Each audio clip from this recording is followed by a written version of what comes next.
When people talk about Kamala Harris, the conversation often swings between praise and criticism. To some, she represents a historic figure, the first woman, first Black American, and first South Asian American to serve as Vice President of the United States. To others, her legacy as a prosecutor and political leader is filled with contradictions, controversies, and decisions that critics say deserve more attention. Today, let's take a closer look at the most debated parts of her career and why they continue to spark discussion. Kamala Harris began her legal career as a prosecutor in Alameda County, California. Later, she moved to the San Francisco District Attorney's Office, where she specialized in cases of domestic violence and child abuse. Supporters say she showed compassion toward victims while maintaining firmness in the courtroom. In 2003, Harris ran for the office of San Francisco District Attorney. Her campaign was groundbreaking, but it did not come without controversy. Harris claimed she had prosecuted hundreds of serious cases, including homicides. Later, critics discovered the actual number was far smaller, closer to 50. Though Harris later clarified her record, opponents accused her of exaggeration. On top of that, her campaign was fined for breaking city spending limits, which fueled accusations of political ambition overriding transparency. During the 1990s, Harris was romantically linked to Willie Brown, then the powerful Speaker of the California Assembly. Brown, decades older, publicly admitted that he helped her secure appointments to state commissions, positions that boosted her income and political profile.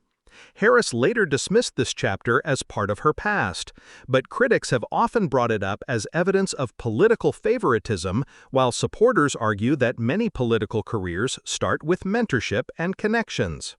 One of the earliest and most defining controversies of Harris's career came in 2004, soon after she became district attorney.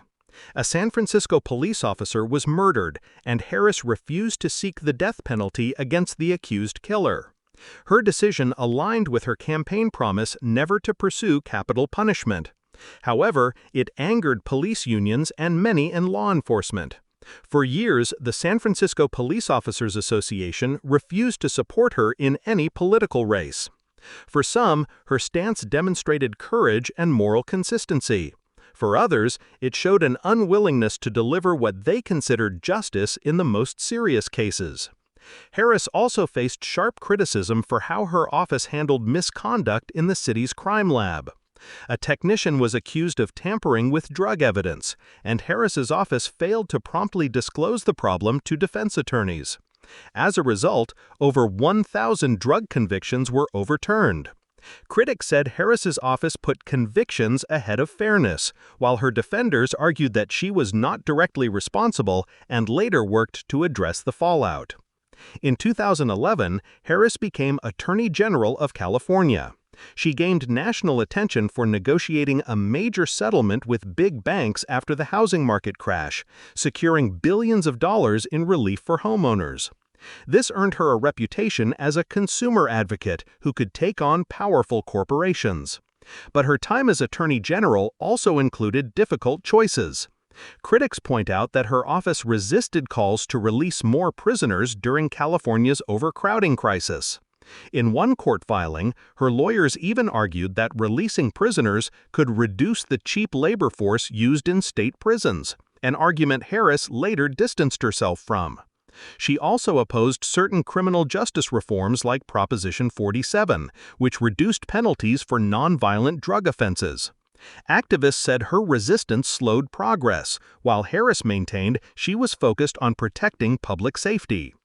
Another part of her record that has been debated heavily is her focus on school truancy. Harris argued that children missing school often ended up in the criminal justice system later in life. To address this, she introduced policies that held parents legally accountable for their children's absences. In extreme cases, parents could face fines or even jail time. While the policy did help reduce truancy rates, critics said it unfairly targeted low-income families who were already struggling. Harris later admitted that some families felt criminalized and expressed regret that the policy caused unintended harm.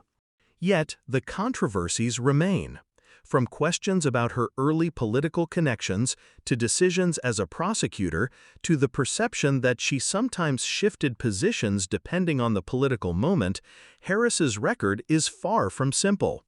Kamala Harris's career is a study in contradictions. She is celebrated as a trailblazer and criticized as a cautious politician.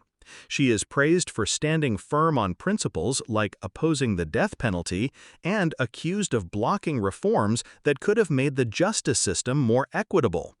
What her story shows us is that political legacies are never one-sided.